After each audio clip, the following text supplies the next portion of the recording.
Professor Ray, thank you so much for joining me today. Thanks for having me.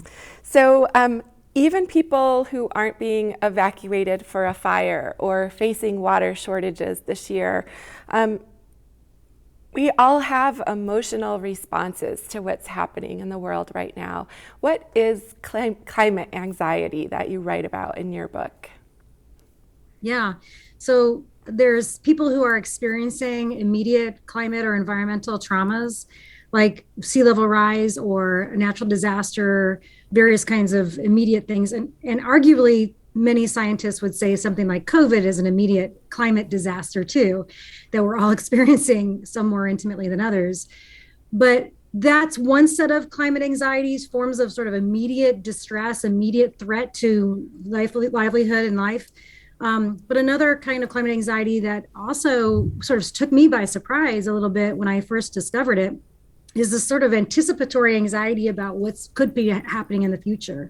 And this comes from all of the forecasts coming from scientists like the Intergovernmental Panel on Climate Change, the IPCC reports that come out every couple of years, and various different models coming out from scientists, and actually reportage of the sixth great extinction, as Elizabeth Colbert calls it. So there's a sense of what's life going to be like in the next 15, 20, 50 years. That's going to be in my lifetime. Many young people in particular are thinking about this. Will the planet be inhabitable? Will we have food? Will the ecosystem services that the entire economic system we live on, be functioning? And the thought of those things all falling apart creates climate anxiety, the sense of, the way the life as we know it, the conditions for health and thriving and for eating and breathing and drinking fresh water and having our houses, not fall apart or not burn down. That kind of uncertainty, what Glenn Albrecht calls global dread, is really what climate anxiety is. The APA defines eco-anxiety as a chronic fear of environmental doom, but I would say climate anxiety is more specific around the ways that people are responding to news around what's happening with climate change particularly. Yeah, and you write about the climate generation, and I'm curious, how is this climate generation different from someone like me, say, who was in college in the 90s? Yeah, so I was in college in the 90s too, so that's close to home for me. So yeah, the climate generation is the largest generation if we think about it in the US context in particular, although we can talk about a more international context if you like. But in the US context in particular, the climate generation is the largest generation that the US has ever seen. They're going to be the least economically well off. They'll be the first generation to be less well off than their parents' generation. They're saddled with an extraordinary amount of student debt, most of them. They also are more ethnically diverse than any other generation that the US has ever seen. And there are a couple other qualities about this generation that are particularly unique. Recent data, especially in the last year, has shown that this generation also experiences climate anxiety and emotions related to fears about the future of the planet, more than other generations. And so there's a sense of the actions of previous generations are going to come to roost on this generation. And this generation is going to be the one who gets to experience the worst of that. So there's an awareness of that. And that awareness, that concern is distributes across race and class in pretty interesting ways in the US.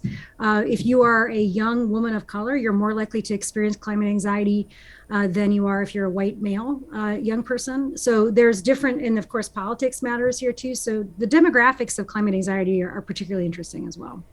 So I think there's this tendency still for older generations to look at this sort of climate generation, younger generations, as like coddled or apathetic. And you, as a professor who's around these people all the time, you have a very different take that you write about in your book. Can you talk about that? Yeah, I think there have been times when I have been tempted to think the same thing. I remember having an experience with my students about 5 or 6 years ago where I walked them through a visualization exercise where I asked them to imagine a future. They were living in the future, cast forward a few years, imagine everything that you've worked for coming to pass, everything that you and your community desires manifested, all the justice and all the, environment is utopic, everything's great. What are you being thanked for, and all that kind of thing. And my students couldn't even imagine a future that they would desire. And I realized that if they didn't have the imagination for what that would even look like, what would be the ideal, then how are they ever going to start working on it? You have to backward design your goals. I mean, anybody knows that. You have to know what you want so you know where to start.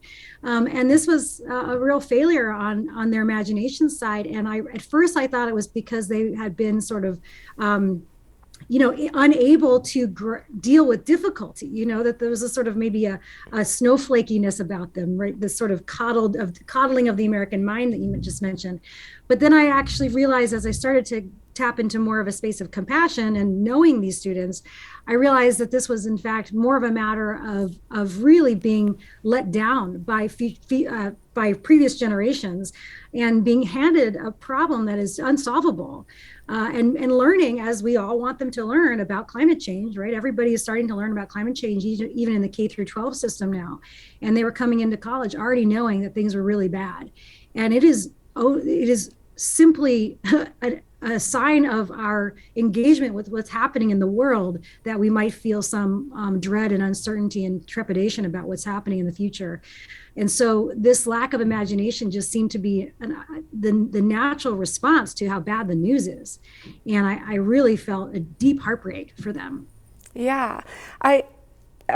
It also in your book, which is great, and I loved it and I appreciated it, you write about existential grief and how the root of it is the fear of loss or the terror of loneliness. And you write that there are far more effective ways to address our existential grief than extinguishing ourselves under the weight of it all. What are some of those ways? Oh, so many times I think the automatic knee-jerk reaction to climate grief and to climate anxiety is action, right? Okay, let's transform our anxiety into action. And I think that that's really great. And I don't reject that. I think that's an important thing. We really need a lot of action. But unfortunately, if people do not have the existential capacity for action because they're burned out, they're despairing, they're apathetic, they think that what they're going to do doesn't matter, which is the main thing. The problem is too big and they're too small, that kind of thing. If they believe that, they're not even likely. It turns out psychologists show this really interesting experiment psychologists have done that I researched for the book, that people are less likely to even try to solve the problem if they don't think that it can ever be solved, that they can make no difference to it. And so that is where the kind of core of the problem lies in my mind, not so much in what actions do we need to do. They can't even get to action, then no matter how we lay out the list of great things to do, they're not going to do it. They can't even come to class. They're so depressed. So there was a sense to me that there was something beneath even those actions that had to happen. And then when I started to do a lot of the research on it, really a lot of that is existential. That's existential work that wisdom traditions, spiritual traditions, different types of community action or social movements have long had some knowledge about and been able to do, but that the climate movement so far hadn't really done a lot of that reckoning. And I tried to turn some of the attention in the book to some of that interior work of reminding of ourselves of our connection to each other, our connection to the more than human world.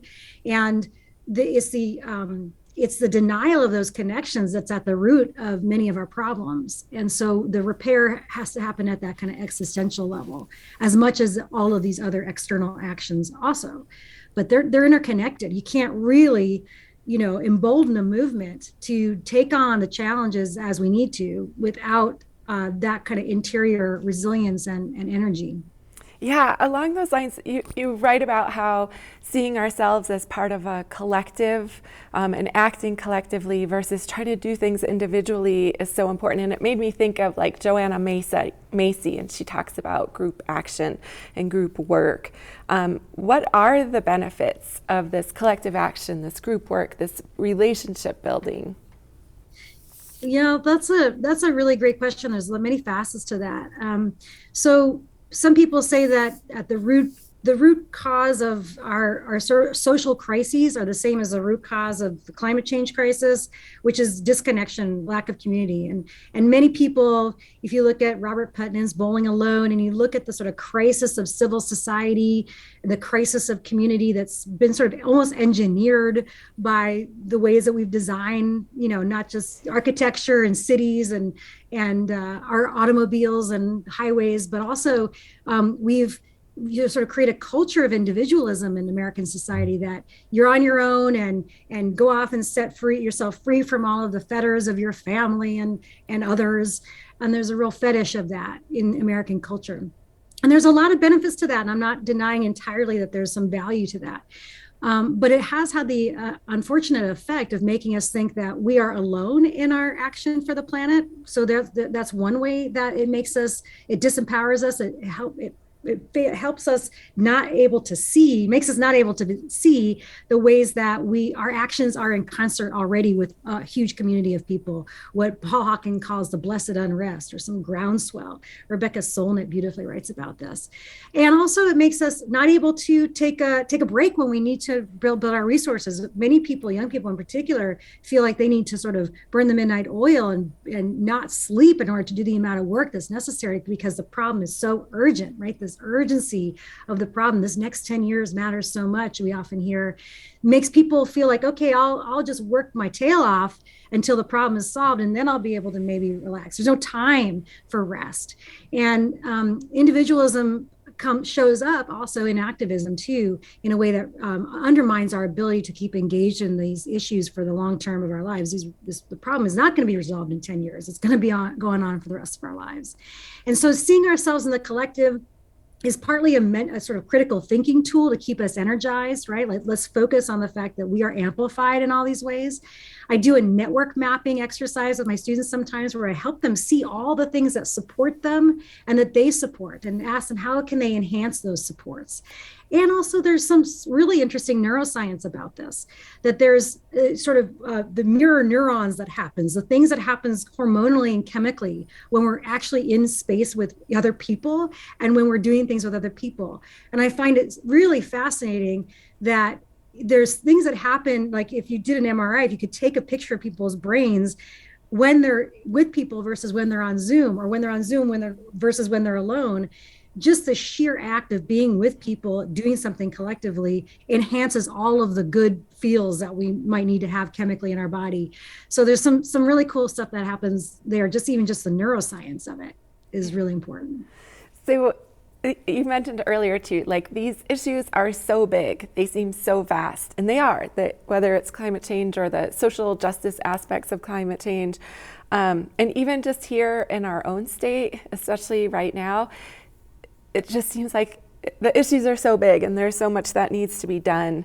And then you kind of have social media where you're being assaulted all the time by, taking action on this or being outraged about that. I'm interested in what advice you might have on how to navigate all these front lines that everyone's dealing with all the time. Yeah, that's a great question, because that's something I battle every day myself. So I'm really sympathetic. And I think this is where wisdom is really, really helpful. Wisdom of discernment is really helpful, and something that the earlier we can teach that in our kids, the better. College students for sure, but even earlier than college students.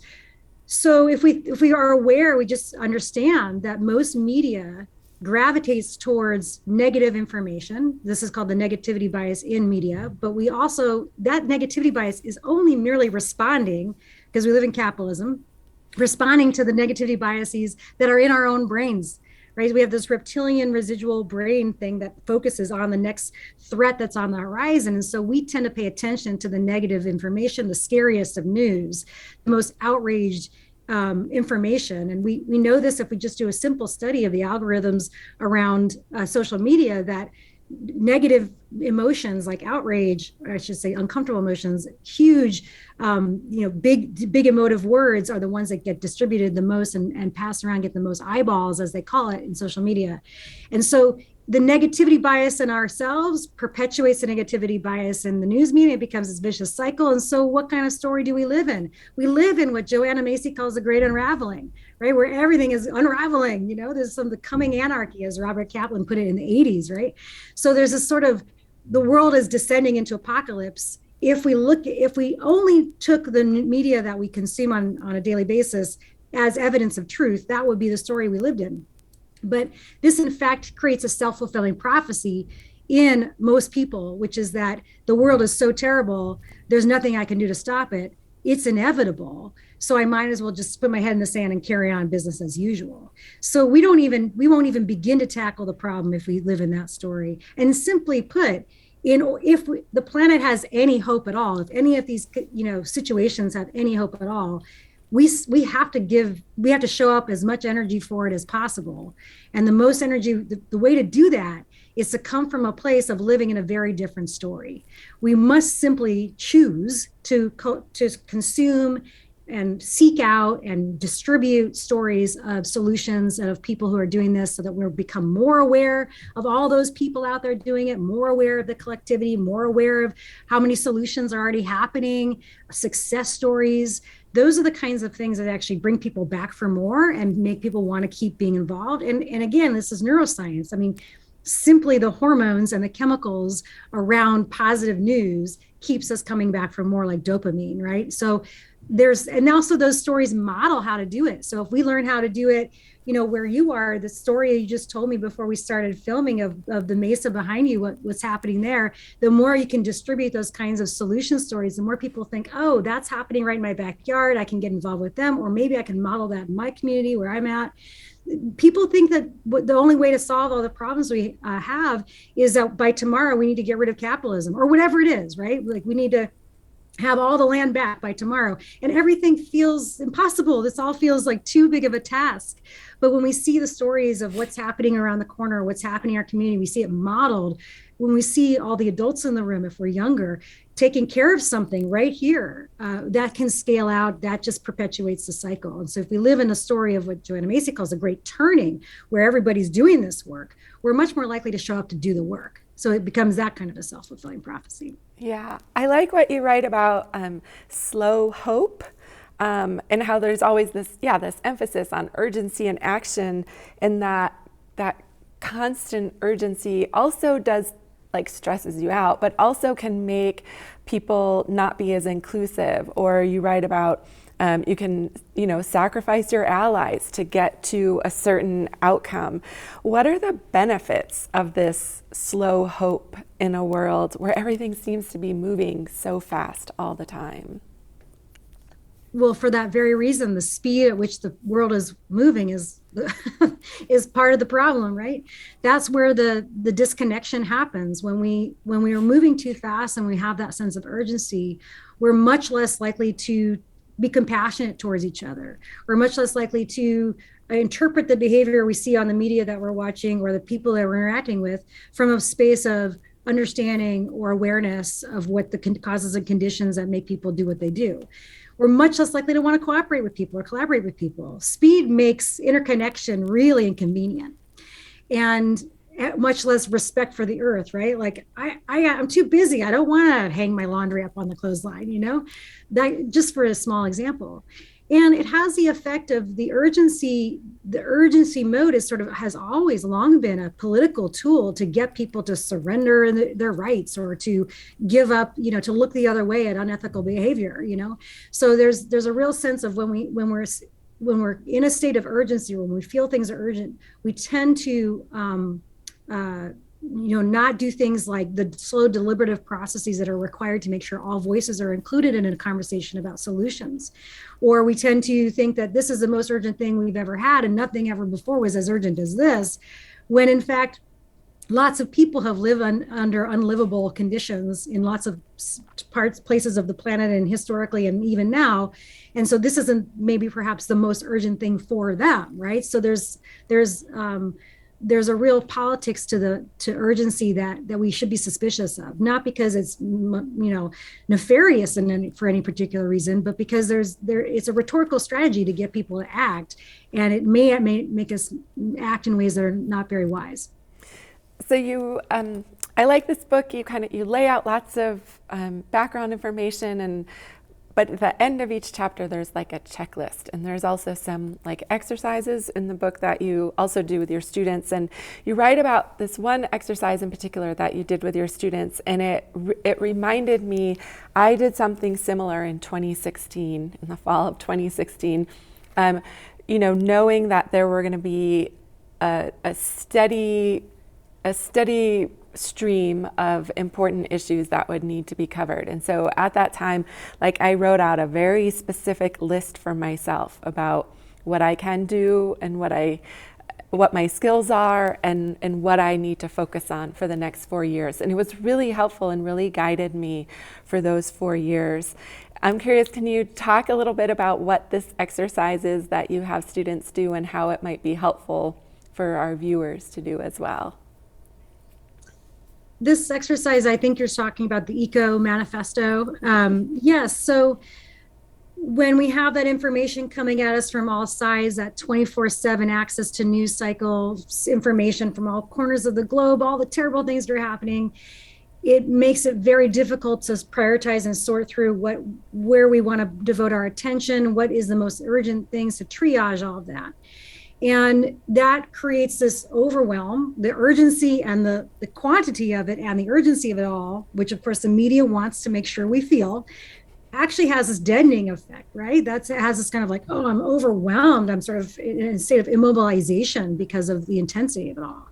And we often might feel like just the witnessing of it, is enough to participate. But really, in fact, what needs to happen is that most people need to focus in on one particular issue that is really a combination of their passion, their skills, their interests, and where they think they can have an effect and an impact. And sometimes that can be at a very, very intimate scale, close to just yourself, right? Many of us don't have access to leverage points of power or institutional change. We need to build that out. And so where do we start? Where do we have control? Where do we have an ability to make an impact? And I have an exercise called the Spheres of Influence activity that's in the book too, that I got from dear friend Abby Reyes, where you can sort of map out where your spheres of influence and where you can even begin to start.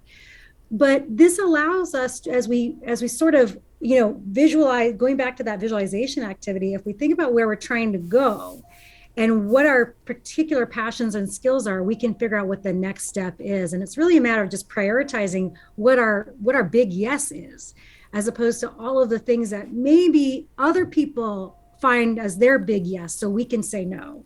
That again goes back to the collectivity thing. It allows us to say no to everything that's not in our most important priority. And this is the sense of overwhelm is really common, I think, in people these days. And the ability to triage and just say yes to that which is in our mission, our manifesto, allows other people to say yes to the things that we might have to say no to. That's something that I love. Adrienne Maree Brown's book, Emergent Strategy, helped me think about my no is actually a yes for someone else and opens up the door for someone else. And so when we're all of a sudden, oh yes, we're in a collectivity, we don't all have to do it all, Yeah. Well, thanks for saying yes to this interview. I really have appreciated this conversation. I really, really recommend your book to anybody who's thinking about these issues right now. So thank you. Thank you so much. I appreciate talking to you.